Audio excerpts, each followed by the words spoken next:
my job as I see it is one, I call myself a psychologist, but really I'm a growth promoter. Everything I do, I really try to help people grow. Yeah, love it. And I know with everything in me, the only thing that I can do to best help people do that is to have them experience some kind of meaningful connection to the work that I do and the concepts I'm trying to teach people about.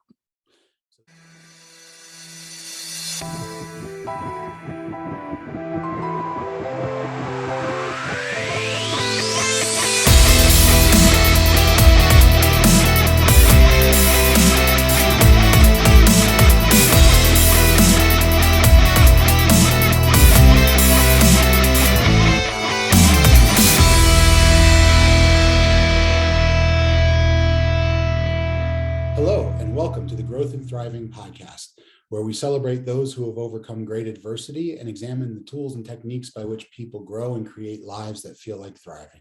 I'm your host, Dr. Jerry Sunshine Novak, and I am super excited today because I get to introduce you all to my truly brilliant friend and colleague, Dr. Beth Trammell. Dr. Trammell is a psychologist, and she has several projects going, one of which is called Make Words Matter, Make Words Matter for Good. She has a podcast associated with that project called Kids These Days Need Us to Make Words Matter for Good. She has a website called Make Words Matter, which I am going to share my screen for just a moment and let you see. This is her website. And I wanted to share it because it's so comprehensive. I mean, this is the welcome screen, but if you get into About, there's an overview of her company and the way that they work with teachers and parents and other types of educators, people who interact with children. There's their training options, their speaking options, resource centers, where you can see their podcasts. There's a book club associated. So check out this website when you have a chance. It's makewordsmatterforgood.com. And Dr. Beth also has a second podcast called Things I Learned in Therapy. So Beth, welcome. Thank you so much for being here. Thanks for having me. What a fun, intro. Wow. It's sort of like a little bit anxiety provoking to see all of that stuff out there. I know it's out there, but it's like you kind of put your website out there and you don't think anybody looks at it. And then Yeah. suddenly you realize someone does. And then you're like, oh, maybe I should proofread that or something. Hey, I own Make Words Matter t-shirts. So Hey, look, I'm so happy about that too. That makes my heart so happy. well, I got to tell you, aside from all of her professional accolades, Beth's also a spouse and a mother. And there's at least my perception always, because Dr. Beth and I were in graduate school together. We sat next to each other in statistics classes, and Dangerous. Yeah. And my perception from where I sat was I always felt, I'm like 6 foot tall, like 220 pounds. I'm a pretty big, solid guy. And I always felt like small. Like she and her husband are like world conquerors. He's a machine as well, right? Like He's definitely a impressive machine. people. So Thank you for that. What a compliment. Thank you, that's the Jerry. truth. It's the truth. I adore you Yeah. guys. So please tell us a little bit, I introduced you, but talk to us a little bit about what you do and how you've come to what you do and how we help people overcome adversity and grow and thrive. It's so interesting because I tend to be a reflector, and to a fault, really. I spend a lot of time like pondering in my own mind. I'm naturally an introvert, naturally kind of an empath, and now I've learned I'm a highly sensitive person. So I have like all these like things going on in my head all the time. And I honestly am still learning that like most people don't do that. Most people don't have like lots of thoughts going through their head about all these like big, deep things. So anyway, I was kind of born and raised in Indiana and spent all of my life really just being a perpetual listener, right? So I'm the middle child of four. So I'm the lower end of the middle child.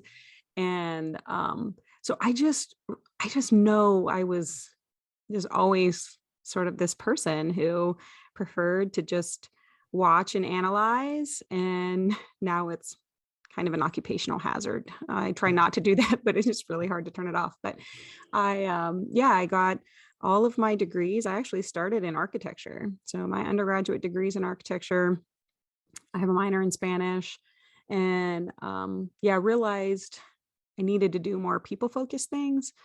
Yeah. But really, my creativity um, started very young, and that's really what drew me to architecture and what I still love about architecture. But um, the field of psychology is also very creative, and therapy especially. If you It do it, takes, yeah, I mean, it just takes a ton of creativity, right? I mean, well, so I much. can tell you that as having been on the client or the patient side of it, and still, um, for a lot of my life, I have unfortunately encountered some clinicians who are a little less creative, right? Things are manualized, and to me, they're really missing the boat, right? Like maybe people's scores on symptom screeners improve, and maybe, but in terms of really connecting, like really touching a person's life and really getting into the nitty gritty and creating the environment where they can be vulnerable and deal with shame. And yeah, I think you're hitting the nail on the head. You have to be creative and on the fly, right? Like Yes. in the moment. And, I have certain family members who may listen to this and they might know who they are, but I drive them crazy because I'm on the fly so much, and I've got 4 kids. And so I'm kind of raising 4 kids and having a career, and I live my world kind of on the fly. But for me, it's just been able to work that way. And I think it does pay off in therapy when you're with a client who you go into session thinking one thing and then they tell you something else, and you can't just stay on the path you thought you were going to be on. You have Yeah. to be creative enough to still meet them where they are in a therapeutic way. So, Yeah. yeah. So, I would go um, even one further. I'm a Gestalt guy and I really enjoy like some of the psychodrama kind of stuff. And so if somebody has something that they're struggling to talk about, right, there's the whole, well, let's get up out of the chair. Let's enact it. I used to have, the elastic like exercise bands. oh yeah. And Resistance so, bands. yeah, resistance bands. And I would have somebody like, point to a corner of the room where they felt like their goal was, right, what they wanted to achieve. And they would sort of like, do something physical in that corner to demonstrate that they achieved their goal, and then have them get into the opposite corner of the room, which is their starting point, and do something to enact how they felt their starting point. And then have them walk along the line from point A to point B to where they think they are now. And as they would list off all of the things that were in their way and preventing them from making progress, I would add another resistance band around them. And then I would hold the resistance bands and have them try to walk toward the goal, while I was putting them back. And you'd be amazed at how much gets dislodged in people's minds and spirits when they like can enact it that way. I couldn't agree more. I think so much of what I do, I mean, I work mostly with kids and families. And so kids would much prefer to be moving around the room, playing, throwing, a basketball back and forth or whatever. But a lot of the speaking stuff that I do is much more experiential based and not as much content based. So, I do a lot of workshops for different companies and that sort of thing. And I had a friend once ask me, like, well, what is the thing you talk about? And I'm like, what do you mean? It's like, I talk about, I mean, I don't think I rarely have something that it's like, this is my packaged thing that I do. Right. It's like the make words matter stuff. I do believe there are 6 essential skills, and I do talk about those essential skills when I go do like a teacher training, for example.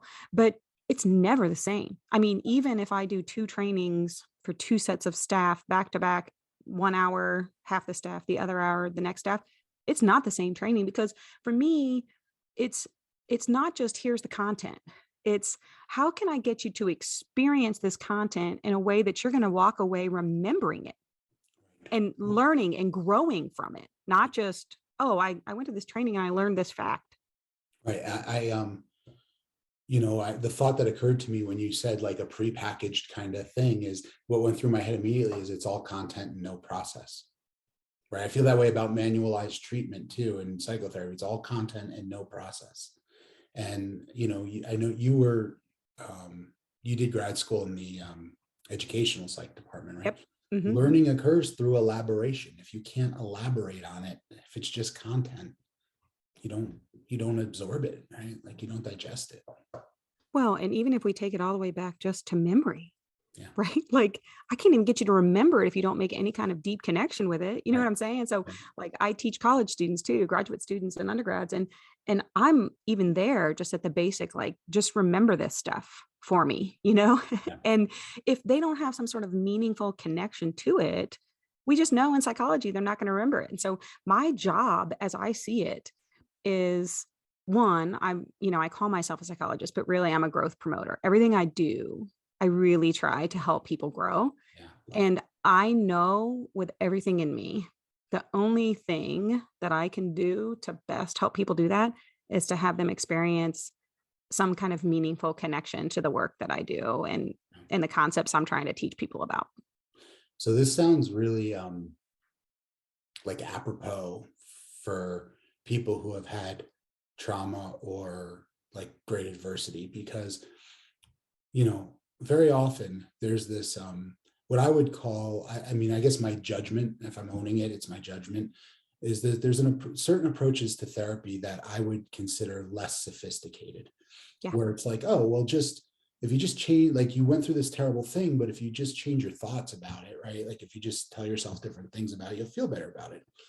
But the memories and the thoughts that like continue to persist, because there is a deep emotional, now albeit you can call it a negative or unwanted emotional connection, but there's a deep emotional connection to the trauma, and until it's replaced by a deep emotional connection to something that feels like recovery from the trauma, it just doesn't improve.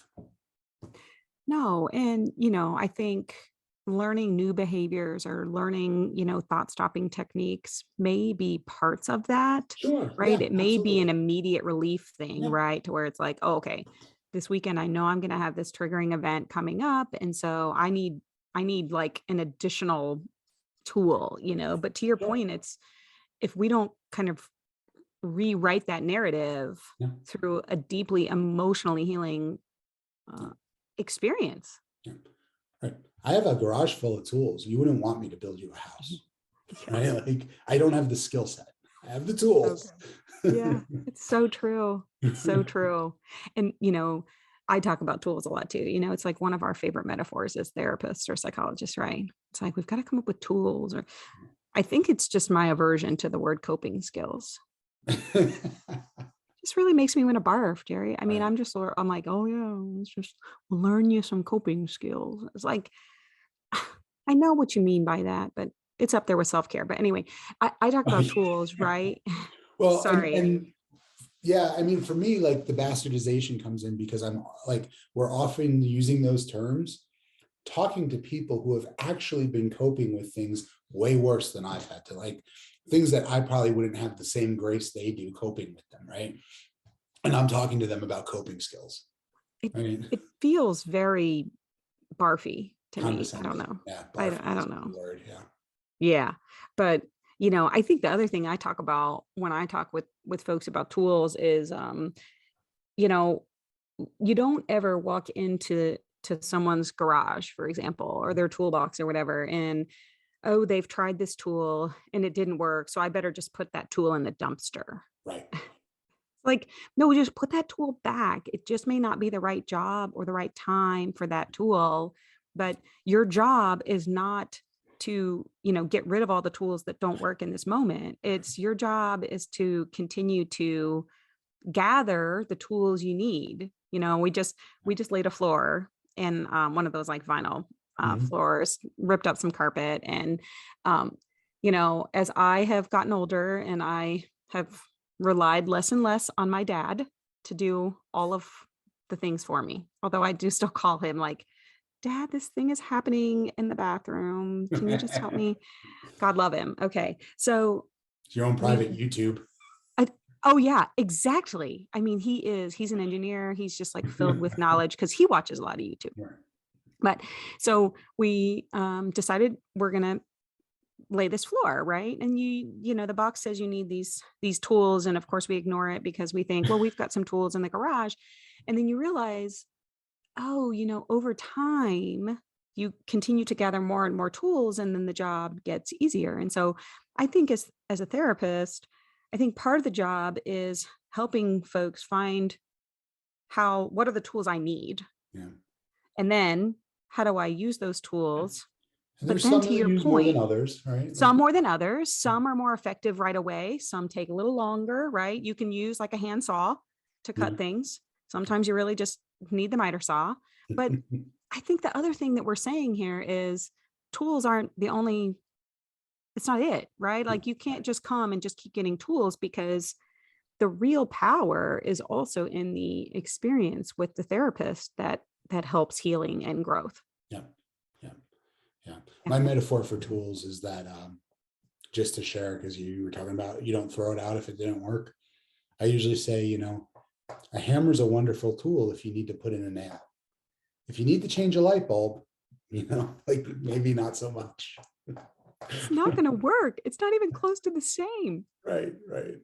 But I think sometimes it takes that moment to have them kind of realize, like, oh, that's why the breathing didn't work this time. Right.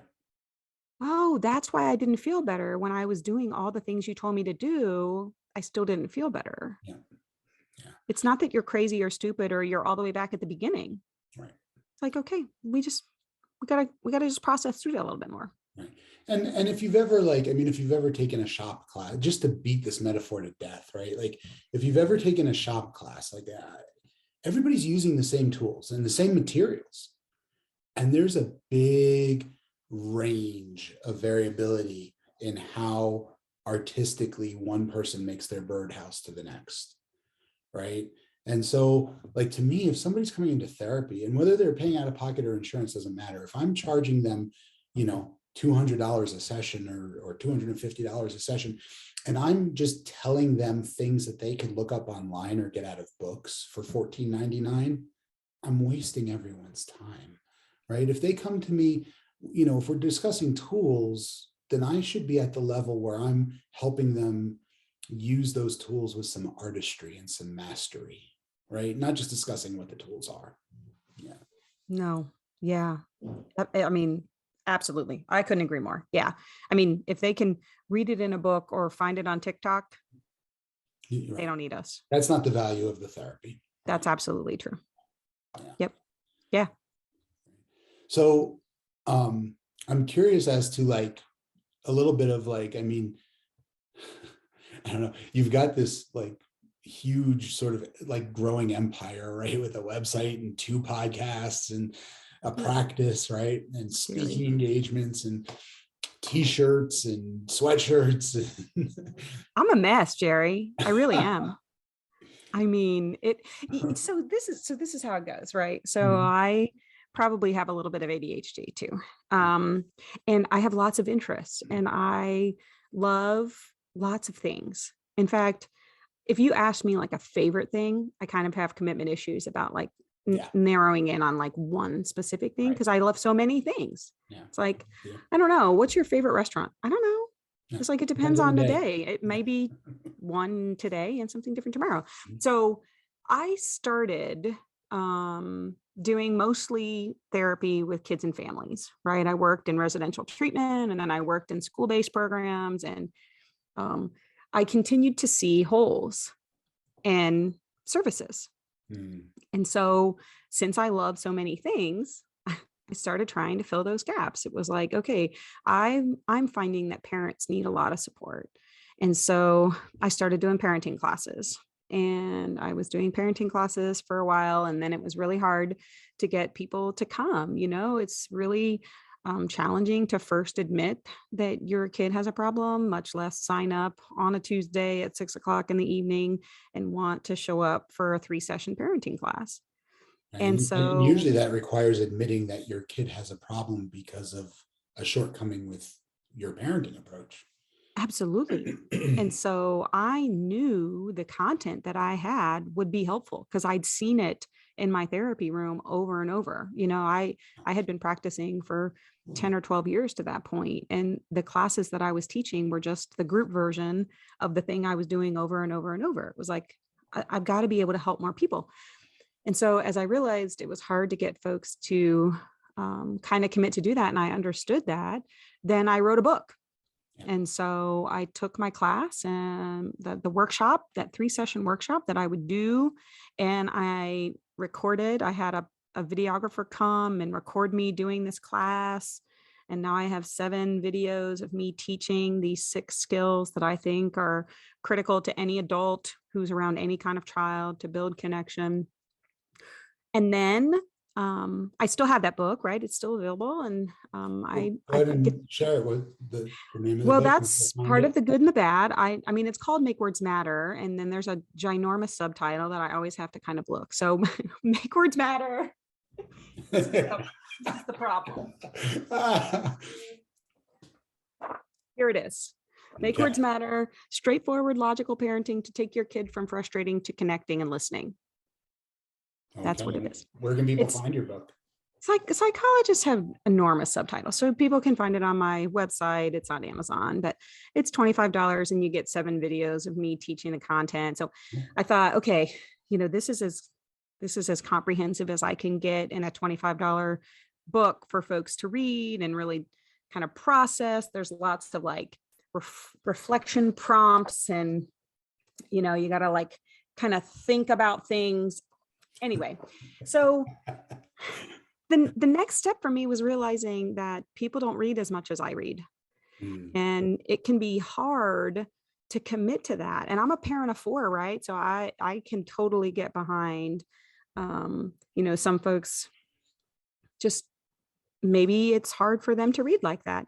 And so I still do this for the folks who like to read. And then I thought, what if we did a podcast where we can like talk to people and they can put it in their ear while they're taking a walk or listen in the pickup line.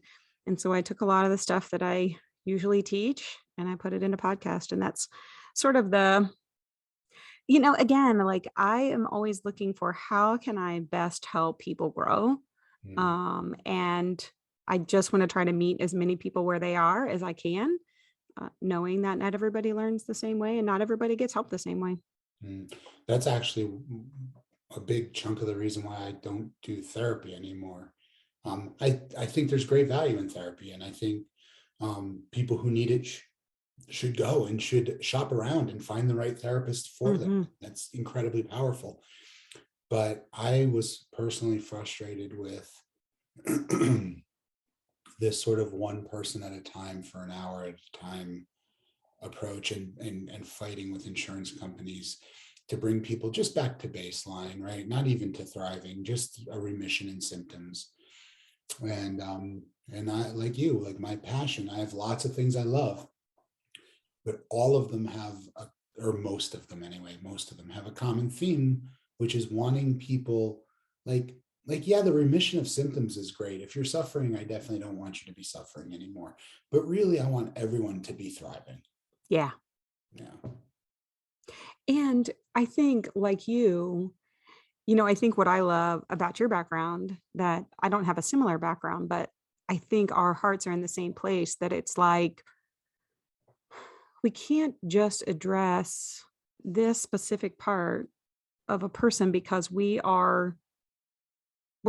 complex beings, Right. And so for me, I always sort of like came up against like difficulty in seeing I only have you for an hour, like I've got to help you figure out how can you thrive the other 7 days of the week, 24 hours a day outside of this. And so it's like, what are the kind of additional supports that you need to have? And maybe I can help create that you can kind of continue to thrive beyond just, the remission of symptoms. Right. Yeah. Yeah, I used to tell people all the time there's like 268 hours in a week or something, and like I get you for one. If we're lucky, right? If it doesn't snow, I get you for one. It doesn't snow. And that also assumes that the entire 60 minutes is us doing deep, Right. emotionally healing work.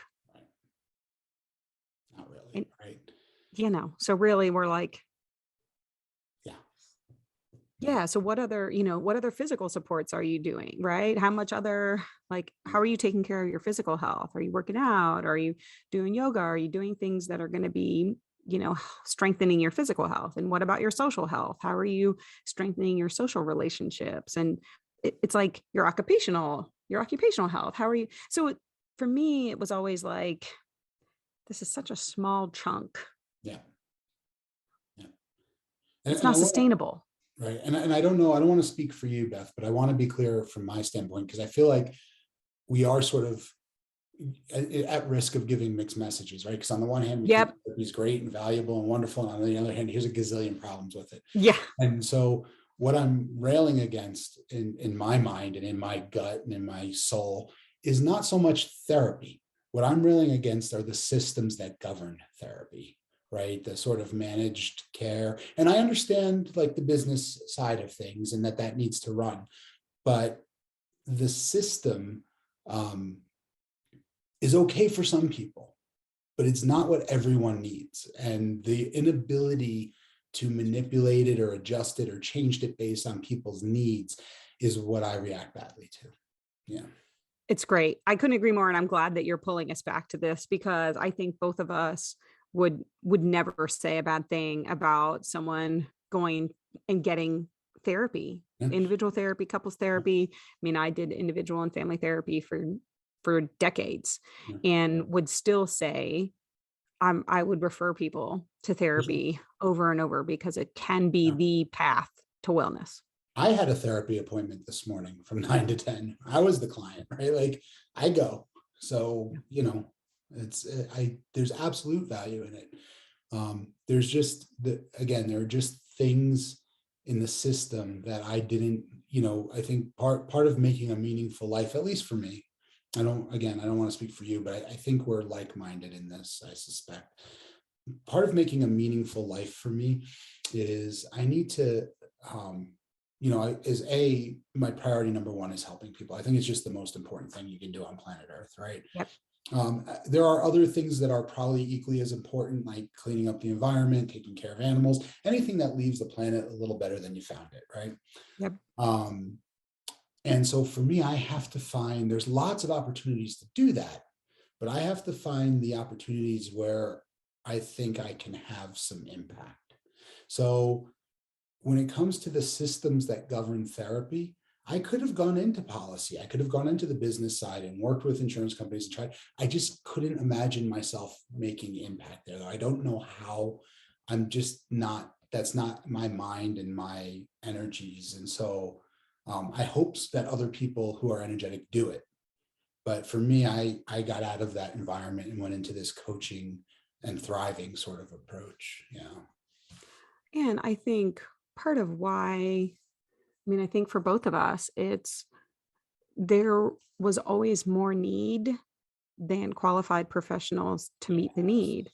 And Yes. so I think I I I haven't done individual. Well, that's not true. I sort of left group practice 2 years ago and I've just do mostly consultation and training in the schools Mhm. because I'm just trying to get more helpers to be trained in a way that can have impact because I know that the need is so great. So if I could train, hundreds more therapists Yeah. or teachers or parents to sub in as helping folks, not to train people to be therapists who don't go through the formal training. That's not what I'm suggesting, but I think we need to continue to bridge the gap between those folks who are over here who need this level of services and those folks who maybe are over here who could benefit and thrive more greatly if we could get the folks around them Yeah. to be able to kind of support them. So I Totally. think that is also kind of the struggle for me is I was always faced with, I had a limited number of slots to see people Mhm. and a wait list of 6 months, and my schedule was booked out for 6 months. And it was like I was seeing 14 clients in one day, Yeah. back to back 45-minute time slots. Yeah. as many as I could fit in. And that was fine. It was working, but it was still 14 people I can't and even not, imagine. not more than that. You know what I mean? Right. At my most, I was doing 10 for an hour each. Um, And that's a lot. and that's what I was going to say is that, I mean, it was wearing me out like physically and emotionally. Like I just didn't have anything left for my kids or for my own self. Yeah. Yep.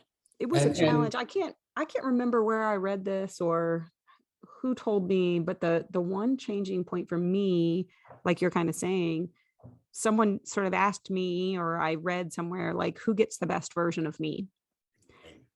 Because I'd come home exhausted, and my kids know it's my life's work. My husband knows it's my life's work, but and I loved my clients, right. but they were getting the best of me and my kids weren't. And so I had to really shift some things. And when my kids get older, maybe I'll come back to it and do something else. But Yeah, I stopped working full time because my kids needed me around more, and I have zero regrets about it. I would do it like every day of the week, twice on Sunday. Yeah. yep, So, yep. I love that. so I'm with you. I want to be mindful of our time because I know you have an appointment coming up and we've got what, maybe 10, 15 minutes Yeah, left together. yeah. So what I want to do is sort of like steer us toward, um, I want to make sure that there's an opportunity for whatever it is that you want to share with my very limited audience, that you have an opportunity to do that. So, I mean, we've talked a little bit about, your website and your blog and some of the work you do. I want to make sure that we don't run out of time for anything else that you really wanted to make sure you got in today and addressed an audience about. It's really interesting because, the last 2 years has really shifted everything on its side. I mean, at least from my perspective, because, now more than ever, we're aware that mental health matters. Now more than ever, we're seeing people at emotional exhaustion in numbers that we've never seen before. Right. Now more than ever, we know all of these things, right? And so we've got so many amazing resources out there for folks. And I find it's not necessarily a lack of resources available for people to make themselves better, myself included. Right. I'm gonna put myself on the hot seat here too, because as I mentioned, I have a 14-year-old daughter, a 12-year-old son, an 8-year-old son, and a 6-year-old son. And I think the thing for me that I'm noticing from people in these last couple of years is that somehow we all have to figure out, how do I get the motivation, get the mm, don't motivation isn't exactly the right word, but how do I overcome all of the obstacles, all of the emotional fatigue that I have and have had over the last 2 years, Yeah. to continue to make myself a tiny bit better, both for my kids, for my partner, for my boss, for whatever, right? Like, I'm finding that it's just, we're sort of all in this place of, ugh, Yeah. I just don't feel like it. I don't want to do it. And Right. I don't want for folks to look back on this time in a place of like, man, I should have done something else, you know? Right. Yeah. I think of it as we don't, there's a lot of inertia and we don't get an off season, right? Like last night was the Super Bowl, right? So for Oh the yeah. last several months, anybody who plays professional football has been training their asses off, practicing twice a day, playing games, flying all over the country, right? Their life has been chaos for the last several months. Now the season's over and they have a few months of off season. They still need to work out and stay in shape and practice, but not to the extent that they will again come fall, right? Come September. We don't get that, No. right? It's just we had all this chaos for 2 years. And by the way, people in the NFL shared this chaos with us. I'm not trying to say they didn't, Yeah, but yeah. but we had this chaos for 2 years, and now it's like, well, just keep soldiering on. That's right. With no end in sight. And I mean, I think as a parent, you never take the parent hat off. As a spouse or a partner, you never really take that hat off. And we've had a lot going on. And I think I find myself personally, and I talk to, parents, teachers, other folks, that it's like I sort of go back and forth between I deserve today to do nothing, right? Where I'm just going to like Mhm. lay on a couch and do nothing. And I'm going to call it self care. Barf. If you're listening and you're not watching, you can imagine what my face just did. So I waffle between that and I'm gonna change the world, Right. right? Like I've got to do something, and how dare I waste all this time with my kids? And I can't just sit around and do nothing. I need to get up and I need to take them to every state park in the state of Indiana, you know? Right. And I think sometimes the danger in that is that we don't find the middle Right. because we're just like kind of flip-flopping. Yes. Right. And so I guess for listeners, it's figuring out what your middle is and how you can create an environment around you, Mhm. um, that I would say probably includes some level of accountability partners or accountability something or other, Yeah. um, Yeah. to kind of maintain that, because all of us can do something like that for a day or two where you're finding that balance, and then we tend to sway back one way or the other. Yeah. And for me, like, so for me, the again, like metaphor, or I guess it's not even a metaphor really, it's just the approach to that I think is really useful. Because what struck me when you were talking about taking a day to do nothing versus changing the world is I too, I suffer from this dilemma of extremes. Oh yeah, all or So, nothing for sure. well, and for me, like all or nothing, okay, but when I'm in the moment, like if I choose all, it feels like too much. Oh If yeah, I choose for sure. nothing, it feels like not enough, Yeah, right? totally. And so I go back to, I have a certification as a personal trainer. So, and I've been a personal trainer since like 1997 or 8. And so I have a lot of experience with that. And so if I go back to say the football example, if I'm training a football player or a football team or whatever, um, there's the very micro specific, like what they're going to do in each workout, but there's also what we call a macro cycle. And the macro cycle looks at the entire year, and it looks at like during this point in the year we have to really, and usually it's a month or two before the season starts, we have to really amp up the training so that we can then amp it down right before the season starts so you can recover, because that's when the Mm, benefits come in, and then you're ready mhm. for the season. Yeah. During the season, we have to have an intensity of training that keeps you optimally fit, but doesn't get you injured or burned out or anything like that. Then when the season's over, we can have a period of consistent but lighter training, right?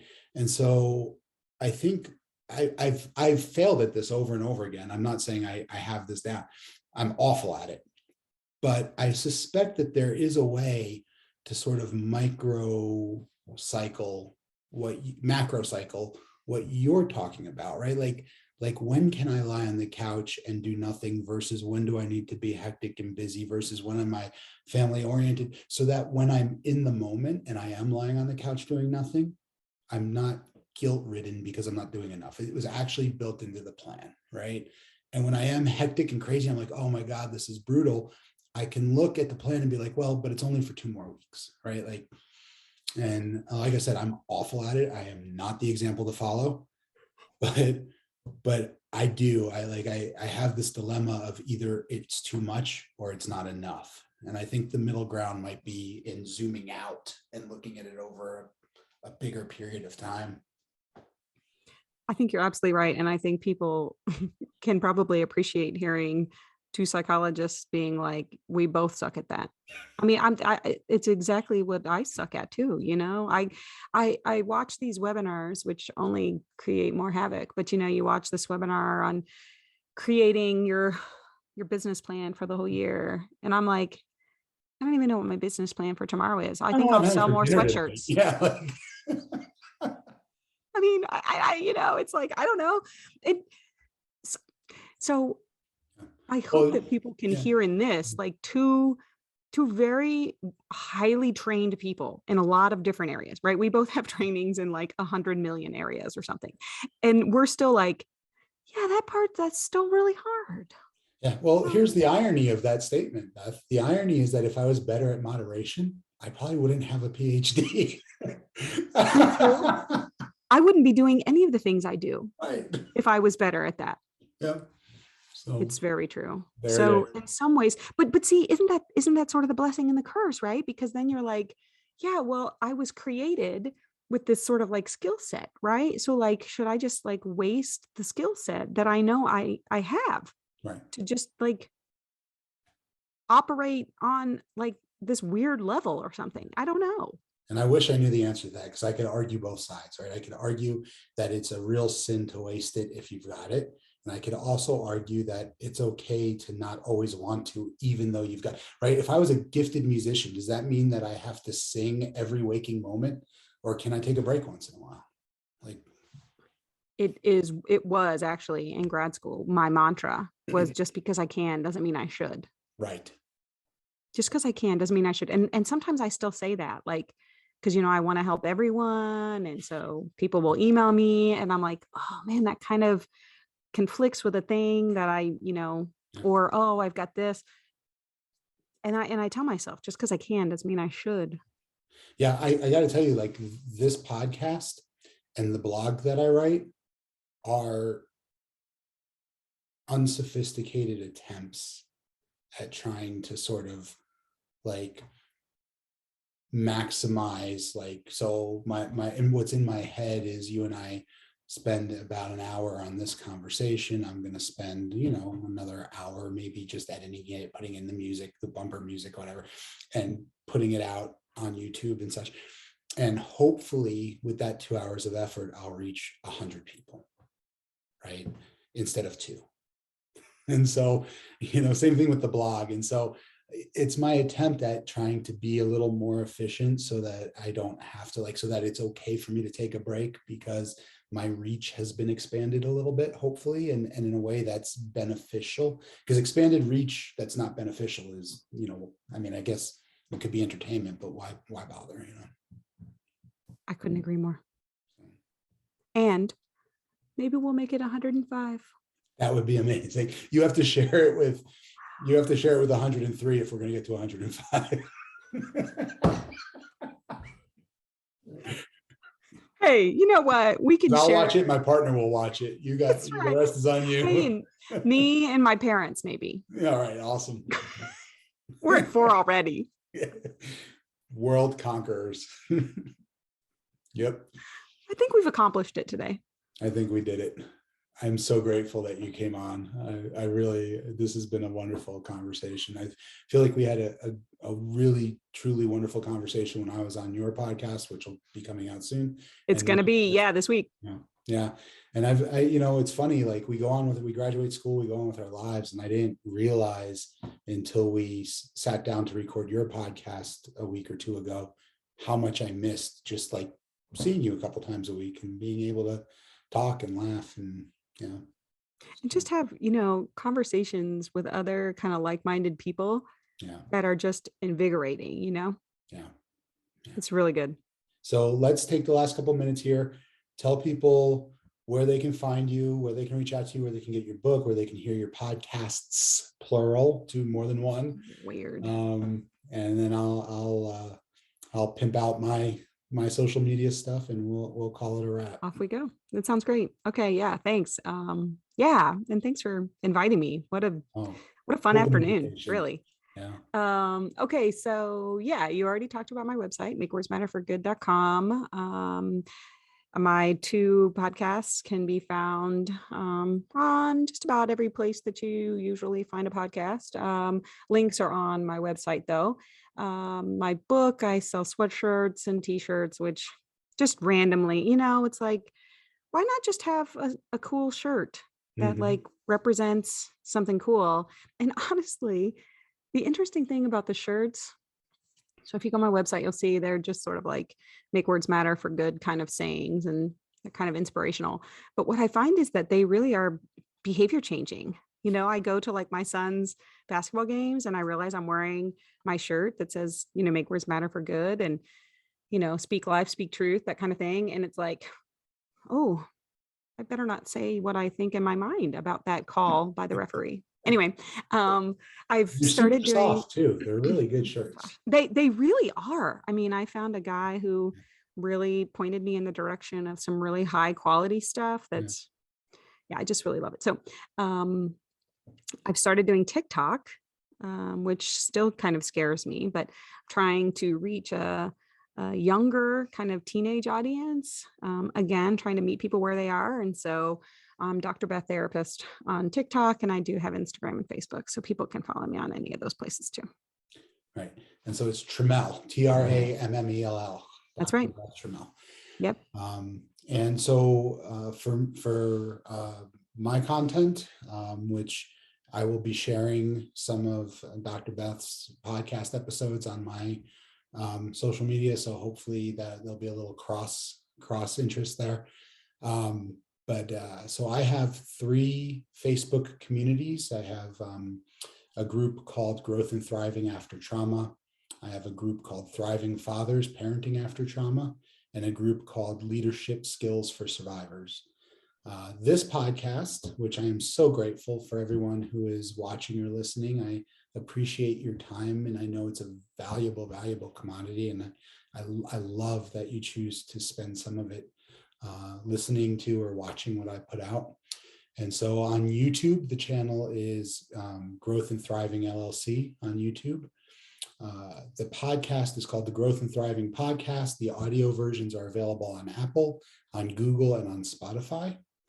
And my blog, which is it's similar in content, lessons learned and such, looking at my life and my choices and my path, but it's a little lighter, a little funnier. I swear a lot. And the name of the blog is What the Fuck Am I Doing?